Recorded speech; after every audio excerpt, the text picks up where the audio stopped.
নমস্কার, আমি সুকৃতি দান। আশা করি আমরা সবাই ভালো আছেন। আপনারা সবাই দেখছেন অ্যাস্ট্রো সলিউশন। আজকে আমি আলোচনা করবো যে 2025 সাল বৃশ্চিক রাশির কেমন যাবে, কোন দিক থেকে সুবিধা পাবে এবং কোন দিক থেকে বৃশ্চিককে কিছুটা অসুবিধার মধ্যে পড়তে হবে তা নিয়ে একটা দীর্ঘ আলোচনা করে নেব। কোন জায়গাটা আপনাদের সার্বিক অর্থে অনেক প্রবলেমটা সরে যাচ্ছে এবং কোন জায়গাটা আপনাদের কাছে একটা পজিটিভ ফল দিয়ে নিয়ে আসছে, সার্বিকভাবে একটা চুলচেরা বিশ্লেষণ করব। যদিও কিন্তু এ নিয়ে পরবর্তীকালে ভিডিও করব। আজকে ইন জেনারেল ভাবে 2025 সাল আপনাদের কেমন আসছে তা নিয়ে টোটালি আলোচনাটা করব। আশা করবো আপনাদের ভালো লাগবে। অনুষ্ঠানটিকে মন দিয়ে শুনুন। আচ্ছা, অনুষ্ঠানে যাবার আগে কতগুলো কথা বলে দিই। আমি একটা বই পড়ছিলাম, out from the heart, James অ্যালানের বিখ্যাত বই। আপনারা বাংলা ভার্সন, ইংলিশ ভার্সন যাই হোক পড়তে পারেন।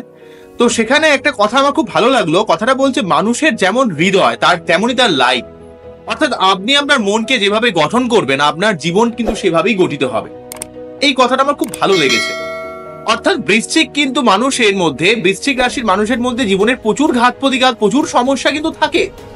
কিন্তু যে বৃশ্চিক রাশির মানুষেরা সেই সমস্যাগুলোকে একটু মানিয়ে নিয়ে জীবনে লড়তে পারে, এগিয়ে যেতে পারে, তারা কিন্তু জীবনে অনেক উন্নতি করতে পারে। কিন্তু অনেক বৃশ্চিক রাশির মানুষেরা জীবনকে, তার ভাগ্যকে অ্যালিগেট করতে করতে অনেক সময় আটকে যায়। তো এই জায়গাটা আমাদের একটু বুঝতে হবে। এবং আপনাদের যেহেতু মঙ্গলের প্রভাব রয়েছে, আপনাদের মধ্যে অন্য লেভেলের ক্ষমতা রয়েছে, তাই আপনারা মনে করলে কিন্তু অনেক কিছুই করতে পারেন। ঠিক আছে, এই ব্যাপারটা বলে দিলাম। মেন প্রসঙ্গে চলে আসি। দেখুন, প্রথমেই বলি 2025 সালটা আমাদের কেমন যাবে বৃশ্চিক রাশির। বৃশ্চিক রাশির লাইফে এমনি অনেক ঘাত প্রতিঘাত যায়, সহজে কোনো কাজ মিলতে চায় না। এ নিয়ে অনেকবার কথা বলেছি। আপনারা অনেক ইমোশনাল, সেন্টিমেন্টাল হয়। আপনাদের লাইফে অনেক ট্রান্সফরমেশন, পরিবর্তন, আপস্ট্রিম ডাউন সিচুয়েশন সব সময় ক্রিয়েট করে।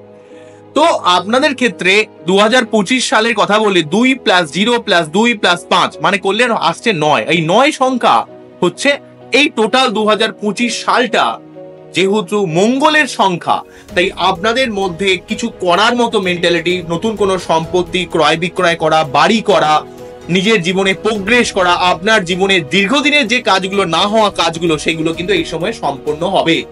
আপনার জীবনে আটকে থাকা সার্বিক কাজ, এই যে নিউমোলজি থেকে অর্থাৎ সংখ্যা তত্ত্বের ভিত্তিতে 9 সংখ্যার এই বছর বৃশ্চিককে সার্বিকভাবে জীবনে অনেকটা উন্নতি কিন্তু করাবে। বিশেষ করে যে বৃশ্চিকের রাশি একটু স্ট্রং রয়েছে বা বাচ্চাটি মঙ্গল একটু স্ট্রং রয়েছে বা মঙ্গলের সঠিক প্রতিকার করেছেন, এই মঙ্গলের বছরে আপনার জীবনে সম্পত্তি, প্রতিপত্তি, উন্নতি, জীবনে না হওয়া কাজগুলো অনেকটা প্রোগ্রেস করাবে এবং আপনার মধ্যে রাগ, জেদ, অ্যাগ্রেশন, হার না মানার ব্যাপার আপনাকে অনেক গুণে এগিয়ে নিয়ে যাবে। আপনার যে কাজগুলো দীর্ঘদিন ধরে থেমে আছে, কিছুতেই হচ্ছে না, হাজার চেষ্টা করেও মনে করছে যেন জীবন যেন থেমে গেছে, আটকে গেছে, বৃশ্চিক রাশির এমনও কিন্তু হয়। তো এই বছরে আপনি যে চেষ্টা করবেন সার্বিকভাবে সংখ্যাতত্ত্বের বিচারে আপনাকে কিন্তু অনেকটা এগিয়ে নিয়ে যাবে। আপনি যদি কোনো ব্যবসা শুরু করতে চান সেটাও পজিটিভ হবে। নতুন কোনো চাকরি করতে চান, যেই দীর্ঘদিন ধরে একটা আটকে থাকার ব্যাপার, সেটা কিন্তু আপনাকে অনেকটা পূরণ করে দেবে। তবে বৃহস্পতির আমি কতগুলো অবস্থানগুলো বলে দিই। এটা সংখ্যাতত্ত্বের বিচারে বললাম, আমি টোটালি ক্যালকুলেশনটা এই 4টি গ্রহের আলোকে করছি। পরবর্তীকালে আরো ডিটেলসে বলবো। আজকে আমি ওভারঅল ভাবে জিনিসটা বলে যাচ্ছি যাতে আপনারা একটু বুঝতে পারেন। তো দেখুন, প্রথমেই যে ব্যাপারটা বলি সেটা হচ্ছে বৃশ্চিক রাশির ক্ষেত্রে সপ্তম ভাব দিয়ে বৃহস্পতি পাস করছে 2025-এর 14ই মে পর্যন্ত। তাই এই 14ই মে 2025 পর্যন্ত আপনার বিবাহিত লাইফ এর জায়গাটা ভালো হবে, বিবাহের সম্ভাবনা রয়েছে। ব্যবসার দিকে নতুন কোনো ব্যবসা শুরু করতে পারেন, অনেক ভালো ভালো মানুষের সঙ্গে কমিউনিকেশন বৃদ্ধি পেতে পারে। আপনার টিচাররা আপনার উপর রেগে যেতে পারে, কিন্তু আপনি টিচার যেটা বলবে তাদেরকে কিন্তু তাদের কথা শুনে চলতে হবে, তাহলে কিন্তু অনেক কাজে আপনি সফলতা কিন্তু পাবেন। সেটা কিন্তু ইন্ডিকেট করছে এখানে, যেহেতু বৃহস্পতি সপ্তম ভাবে রয়েছে।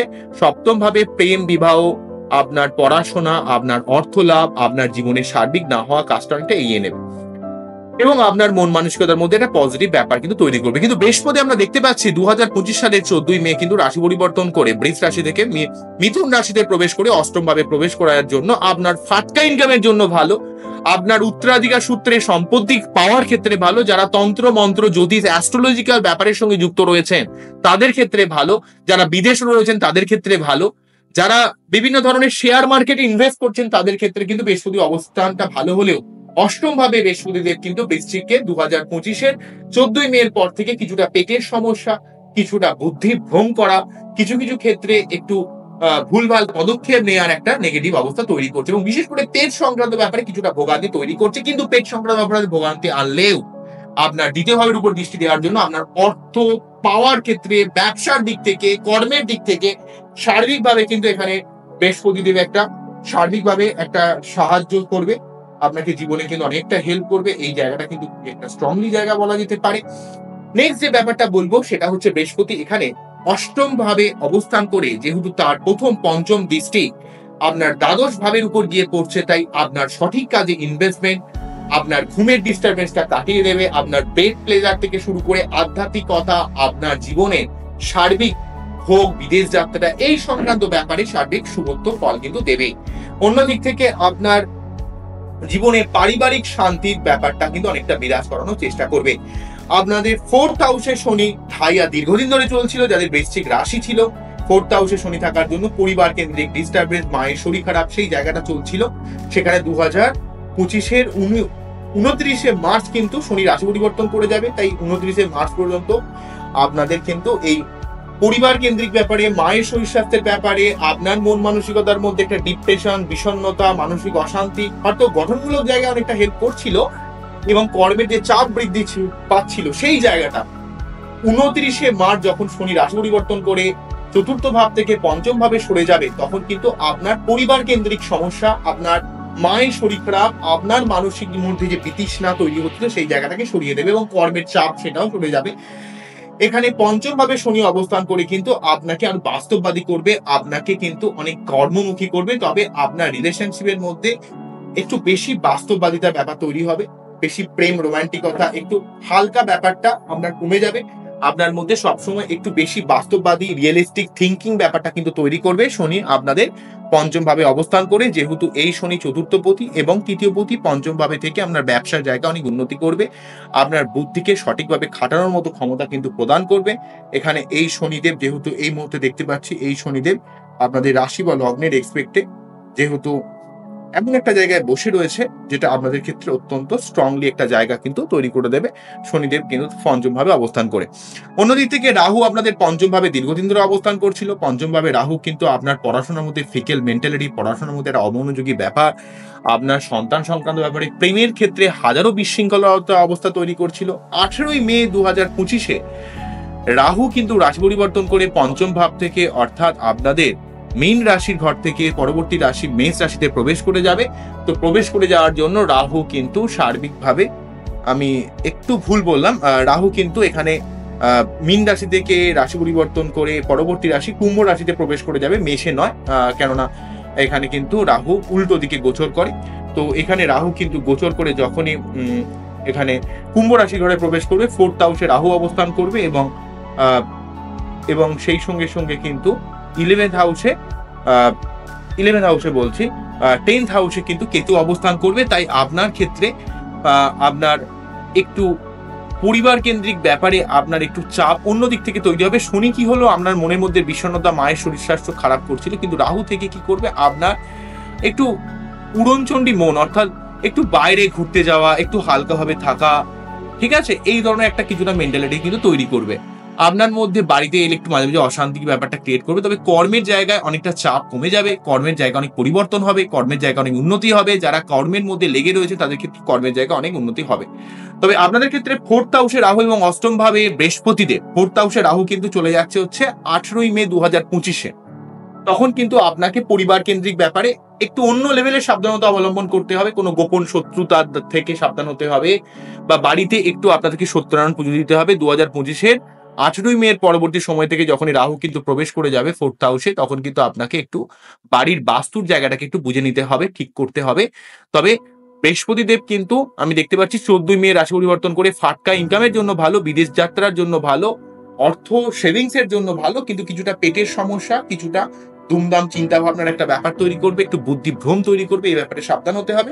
তবে শনির যে ঢাইয়ার প্রভাবটা সার্বিকভাবে সরে যাচ্ছে, ঢাইয়ার প্রভাব সরে যাওয়ার জন্য এখানে 29শে মার্চ কিন্তু শনি ঢাইয়ার প্রভাব সরে গিয়ে পঞ্চম ভাবে শনির অবস্থান আপনাকে সঠিক কাজে বুদ্ধি ইমপ্লিমেন্ট করতে বাধ্য করাবে। তবে রাহু কিন্তু এখানে ফোর্থ হাউসে থেকে আপনার জীবনে অনেক না হওয়া কাজগুলোকে টেনে পার করার চেষ্টা করবে। রাহু কিন্তু আপনাকে মনের মধ্যে মাঝে মাঝে একটু ফিকেল মেন্টালিটি, একটু সেক্সুয়াল মেন্টালিটিকে বাড়িয়ে দিতে পারে, এই ব্যাপারটা রয়েছে। তবে দশম ভাবে কেতু আপনাদের তন্ত্র মন্ত্র জ্যোতিষ বা যে কোনো রকমের অকার্ট সায়েন্স রিলেটেড প্রফেশন অনেক উন্নতি করবে। বৃশ্চিক রাশি যারা মিস্টেরিয়াস কোনো রকম কাজ করেন, গোয়েন্দা রিলেটেড কাজ করেন, পুলিশ লাইনের কাজ করেন, তাদের ক্ষেত্রে কেতু কিন্তু দশম ভাবের অবস্থান সার্বিকভাবে অনেকটা উন্নতি কিন্তু করবে। ঠিক আছে, তাহলে তিনটে মেনলি গোচর বলবো। সেটা হচ্ছে নাম্বার 1 গোচর হচ্ছে 29শে মার্চ কিন্তু শনি গোচর করছে। 29শে মার্চ 2025-এ শনি গোচর করে কিন্তু পঞ্চম ভাবে গিয়ে ঢাইয়ার প্রভাব মুক্ত করছে। তারপরে 14ই মে কিন্তু বৃহস্পতিদেবের সপ্তম ভাব থেকে সরে যাচ্ছে, এটা কিন্তু খুব একটা পজিটিভ নয়। সপ্তম ভাবে অনেকটা পজিটিভ ফল দিচ্ছিল বৃহস্পতিদেব, তারপর কিন্তু এখানে বৃহস্পতিদেব অষ্টম ভাবে থেকে কিছুটা পেট সংক্রান্ত ব্যাপারে বা কিছুটা বুদ্ধি ইমপ্লিমেন্টেশনে কিছুটা সমস্যা ক্রিয়েট করতে পারে। ঠিক আছে, এই ব্যাপারটা রয়েছে, এটা 14ই মেয়ের পর থেকে। তবে অষ্টম ভাবে থাকার জন্য আপনার ক্ষেত্রে শরীর স্বাস্থ্য যে খারাপ যাচ্ছিল, যে সার্বিক যে বিভিন্ন ডিস্টারবেন্স আমরা লাইফে চলছিল, সেই ডিস্টারবেন্সটাকে অনেকটা কাটিয়ে দেবে। আইনি কোনো ঝামেলা থাকলে সেই জায়গায় আপনাকে পজিটিভ ফল দেবে। ঠিক আছে, বৃহস্পতিদেবের যে 14ই মেয়ের যে গোচরটা, অন্যদিক থেকে 18ই মে 2025-এ রাহু কেতুর যে গোচরটা, অর্থাৎ রাহু চলে যাবে পঞ্চম ভাব থেকে চতুর্থ ভাবে এবং কেতু চলে আসবে হচ্ছে একাদশ ভাব থেকে দশম ভাবে। সেই জন্য কিন্তু আপনাদের কিছুটা পরিবার কেন্দ্রিক ব্যাপারে একটু বাস্তু দোষের ব্যাপার কিন্তু ক্রিয়েট করছে। সেই জন্য কিন্তু আপনাকে এই সময় সত্যনারায়ণ পুজো দিতে হবে মিনিমাম 3টে পূর্ণিমাতে। এবং কর্মক্ষেত্রে কিন্তু অনেক পরিবর্তন হবে, অনেক আপস্ট্রিম ডাউন সিচুয়েশন ক্রিয়েট করলেও কিন্তু আপনার কর্মে অনেক গঠনমূলক পরিবর্তন করবে। মঙ্গল দেবের বছর যেহেতু বৃশ্চিকের ক্ষেত্রে সর্বাত্মকভাবে অনেকটা হেল্প করবে, অনেকটা সাহায্য করবে। আমি পরবর্তীকালে এই নিয়ে দীর্ঘ ভিডিও করে দেব। তবে বৃশ্চিক রাশির যে ঢাইয়ার প্রভাব সেটা থেকে মুক্ত হচ্ছে, পঞ্চম ভাবে রাহুর নেগেটিভ প্রভাব থেকে মুক্ত হচ্ছে। তো এইটা অনেকটা পজিটিভ ব্যাপার। রাহু পঞ্চম ভাবে থাকার জন্য আপনার মন মানসিকতার মধ্যে যে একটা ফিকেল ব্যাপার, প্রেম ভালোবাসা, রোমান্টিকতা, সন্তান সংক্রান্ত ব্যাপারে যে ডিস্টারবেন্স বৃশ্চিক রাশি ফিল করছিল, সেই সমস্যাটা সার্বিকভাবে কিন্তু সরে যাচ্ছে। এটা কিন্তু অনেকটা পজিটিভ। কিন্তু তার শর্ত বৃহস্পতি অষ্টম ভাবের অবস্থান, এই অষ্টম ভাবে কিন্তু 14ই মের পর অবস্থান করবে। সেটা কিন্তু এখন অনেকটা সময় রয়েছে, অনেকটা সময় আমরা পাচ্ছেন। সপ্তম ভাবে যতদিন বৃহস্পতি রয়েছে, ব্যবসার কাজে, বিবাহের কাজে বা প্রেম রোমান্টিকতার জায়গাটা বা জীবনের কোনো ভালো মানুষের সঙ্গে কমিউনিকেট করার ব্যাপারে, গুরু নেওয়ার ব্যাপারে, এই ব্যাপারগুলোতে আপনি হেল্প পাবেন অনেকটা। তবে সেটা 14ই মে পর্যন্ত। 14ই মের পর থেকে কিন্তু বৃহস্পতি আপনার সার্বিক ঝামেলা থেকে বার করে নিয়ে আসবে। তবে কিছু কিছু ক্ষেত্রে পেট সংক্রান্ত প্রবলেম বা কিছুটা বুদ্ধিভ্রমও কিন্তু ঘটাতে পারে। তবে তন্ত্রমন্ত্র, জ্যোতিষ, অকার্ট সায়েন্স এই রিলেটেড কোনো যারা কাজের সঙ্গে যুক্ত রয়েছেন বা কোনো গোপন কোনো কাজ, কোনো রকম শেয়ার মার্কেটে ইনভেস্ট সংক্রান্ত যারা কাজ করছেন বা যাদের মাস লেভেলের কোনো ব্যবসা রয়েছে, তাদের ক্ষেত্রে কিন্তু অনেকটা হেল্প কিন্তু করে দেবে বৃহস্পতির এই অবস্থানটা। ওকে, বোঝা গেল কি বললাম? এই অবস্থানটা কিন্তু আপনাদের ক্ষেত্রে অনেকটা গুরুত্বপূর্ণ ফল কিন্তু দেওয়ার চেষ্টা করছে।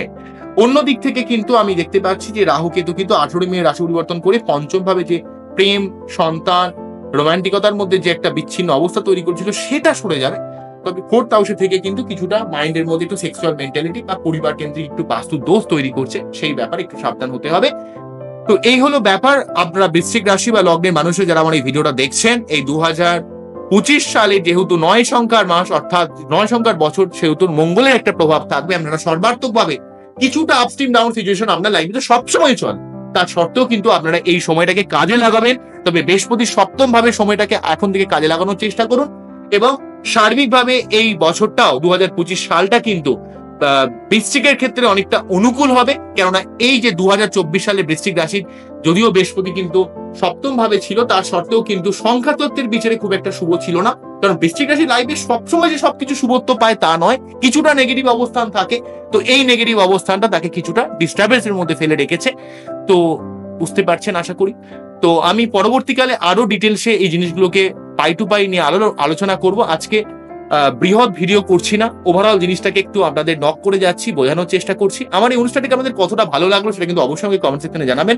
আবারও দেখা হবে নতুন কোনো ভিডিও নিয়ে। আপনারা সবাই ভালো থাকবেন, সবাইকে ভালো রাখবেন, এই জানিয়ে অনুষ্ঠানটি শেষ করছি। নমস্কার, থ্যাংক ইউ।